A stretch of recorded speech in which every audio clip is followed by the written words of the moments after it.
Hello everyone, welcome to my channel. Hope everyone is having a wonderful day.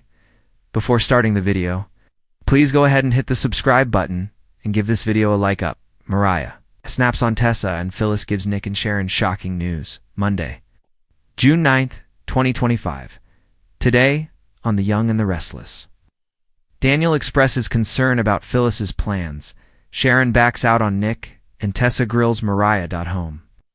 Sharon picks up a family portrait of Mariah, Tessa, and Aria and holds it to her chest.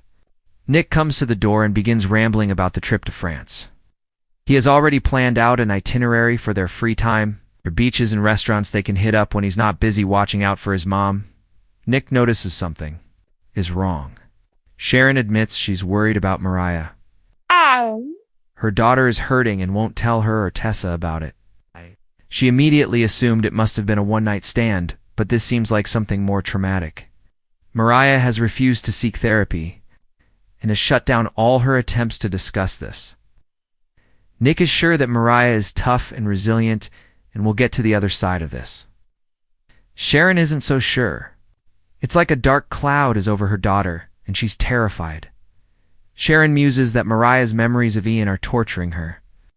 She admits that she flashes back to him sometimes herself, but shuts the thoughts down and refuses to give him any power over her life. Her daughter can't do that and must live with those thoughts constantly.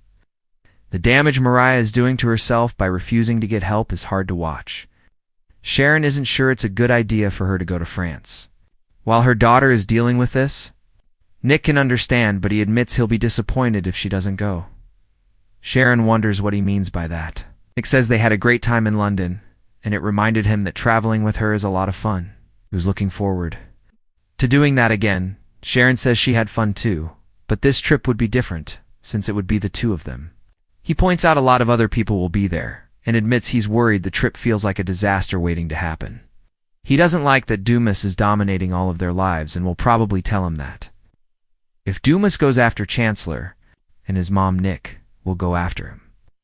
Nick was hoping Sharon would be there to talk him down if he started boiling over. Sharon assures him she wants to go, but she needs to look out for her daughter. Nick tells her that if things change, the offer still stands. He worries that the trip is a smokescreen to get them all out of town, so Sharon offers to keep her eyes and ears open. Tessa coaxes Mariah in Chancellor Park. Tessa begs Mariah to tell her what is going on. She says she doesn't know that Tessa can sense it is big, but assures her she doesn't have to carry this any longer. What's holding her back? I'm scared, Mariah admits. She realizes she hasn't been good at hiding this. Tessa says she can never hide anything from her, especially a broken heart. Something has clearly hit her so hard that she can't even open up to her.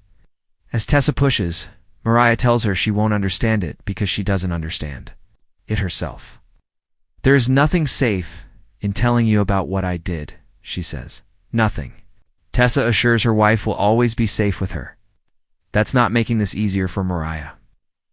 After some more gentle prodding, Mariah admits she fell apart while she was away. She couldn't get Ian out of her head. Every time she fell asleep, she could see him mocking her. Heather died because he was obsessed with her. Sharon nearly lost her mind. Victor was shot, and Lucy no longer has a mom. All of these things happened thanks to Ian's obsession with Mariah. She couldn't handle the guilt any longer. Crying. She says the guilt has wrecked her. Tessa had no idea Mariah was going through this, and asks why she never called her, or reached out. Taking her hand, Tessa asks again for Mariah to tell her what happened on her trip. Mariah explains that the thoughts get worse late at night. When watching TV failed, she went out to have a drink, and she kept drinking.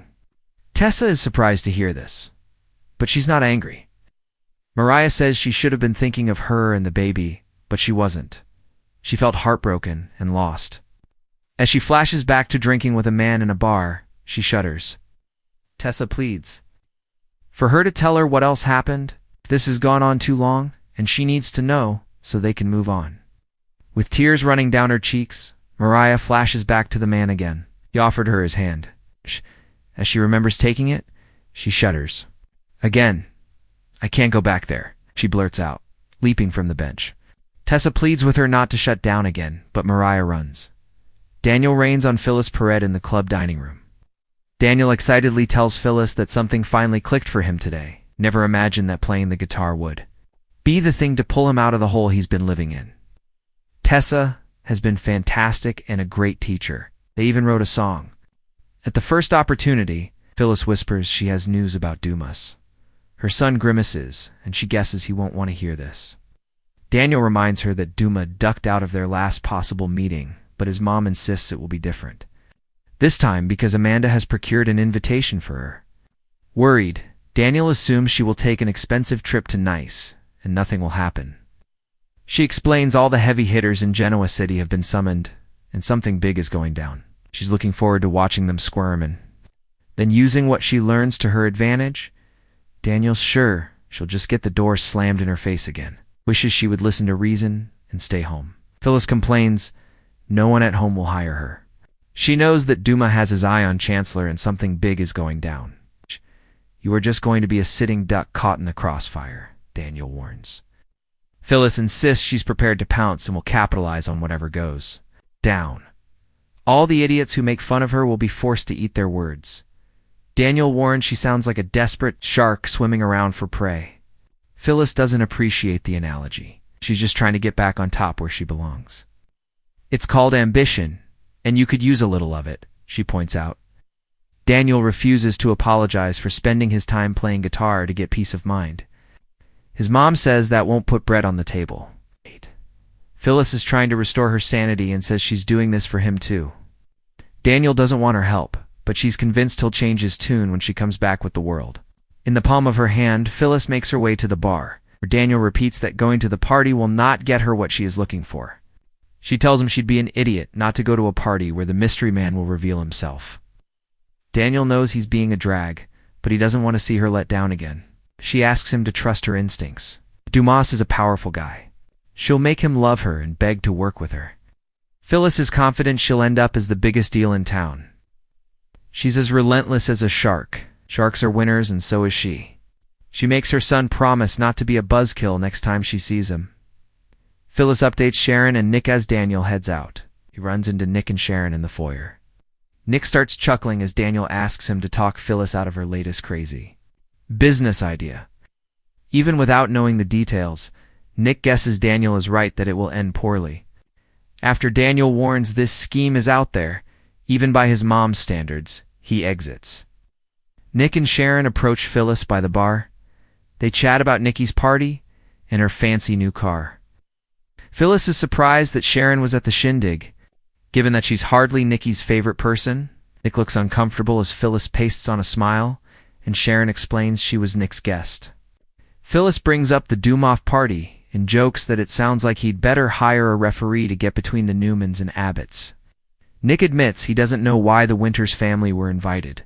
Phyllis informs them that Dumas invited her too. France too. Nick and Sharon are shocked. Mariah snaps at Daniel, and Tessa's still sniffling. Mariah walks into Crimson Lights and pounds her purse on a table. Daniel notices she's distraught. She snaps at him when he asks if she's all right, then apologizes. He mentions Tessa said she was upset. She says Tessa shouldn't have said that because it is no one's business. Tessa rushes in and her wife repeats that she doesn't want to talk to her right now. When Tessa begs her not to be afraid, Mariah snaps again. Just give me some space. Quit breathing down my neck. You're just making it worse, she declares before storming out.